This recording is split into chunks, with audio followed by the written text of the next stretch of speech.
Bonjour, bienvenue au message lumière de la famille Myriam. Nous sommes dans la semaine sainte. Aujourd'hui, c'est jeudi saint. Que célébrons-nous ce jour-là? Nous célébrons deux grands dons que le Seigneur nous a faits avant de passer de ce monde à son Père, l'Eucharistie et le sacerdoce.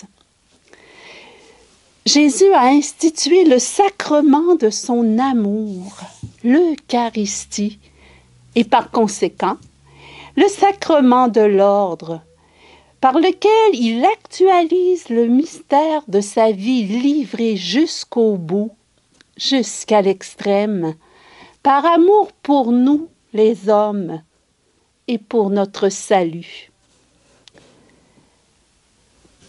Avant la fête de la Pâque, sachant que l'heure était venue pour lui de passer de ce monde à son Père, Jésus, ayant aimé les siens qui étaient dans le monde, les aima jusqu'au bout. Saint Jean présente la vie, la mort du Christ comme un mystère d'amour. Tout ce que le Christ a dit et fait découle de l'amour.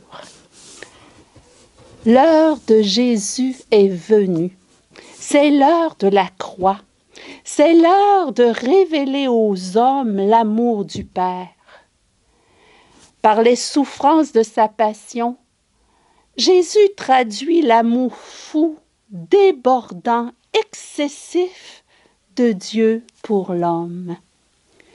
Il les aima jusqu'au bout, jusqu'à la fin, jusqu'à l'extrême. Jésus révèle la perfection de l'amour. Jésus crucifié révèle la perfection de l'amour. Tout est achevé, parfaitement accompli. Cet acte d'amour parfait annoncé par Jésus est signifié dans le lavement des pieds. Par ce geste, il anticipe la croix. Jésus dépose son vêtement. À la croix, il sera dépouillé de ses vêtements. Après le lavement des pieds, il le reprend.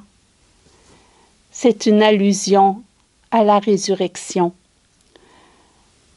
En effet, le vêtement représente sa vie, son corps. En Jean 10, Jésus avait dit « Je donne ma vie pour mes brebis.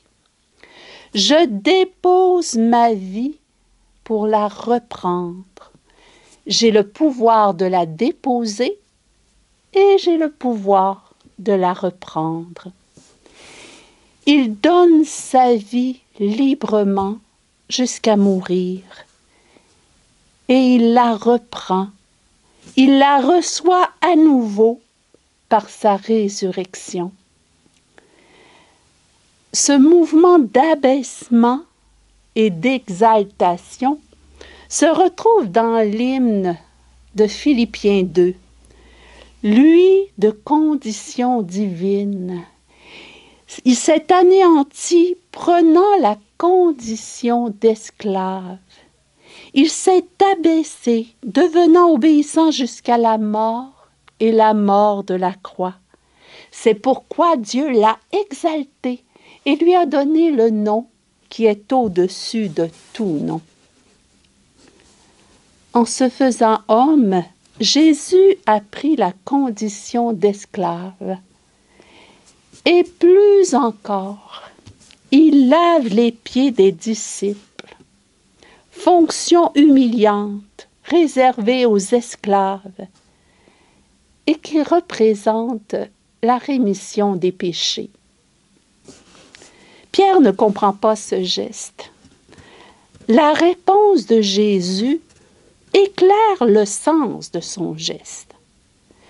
Pour avoir part avec lui il faut se laisser laver par lui. C'est par le bain de sa passion que nous sommes purifiés.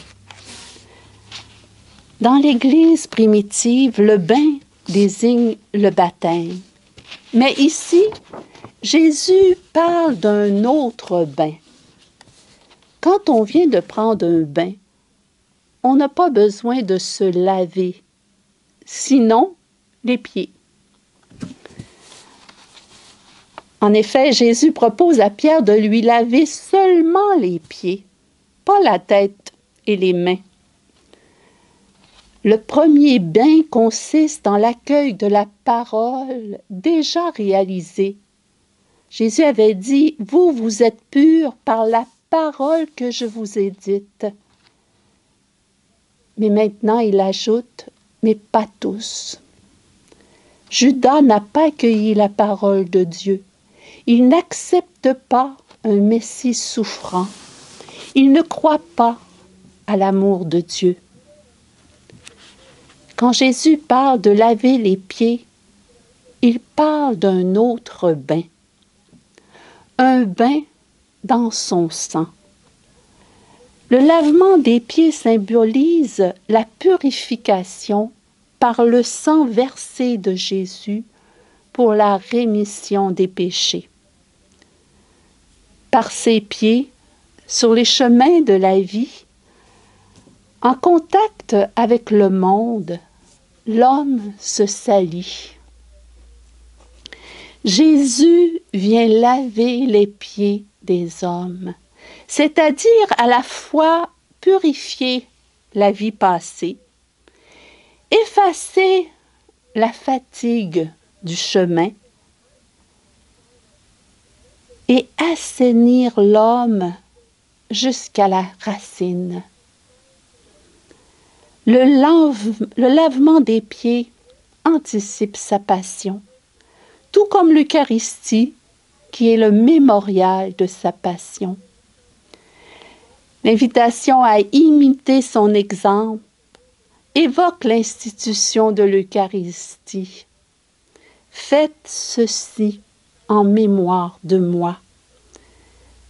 Jésus invite ses disciples à marcher dans la voie où il a marché, à l'imiter dans son amour et son humble service des frères. Lavez-vous les pieds les uns les autres comme je l'ai fait. Aimez-vous les uns les autres comme je vous ai aimés. Merci Jésus pour le don de l'Eucharistie et pour les prêtres qui nous permettent de communier à ton amour et de pouvoir te suivre sur la voie du don de notre vie dans l'amour et l'humble service de nos frères.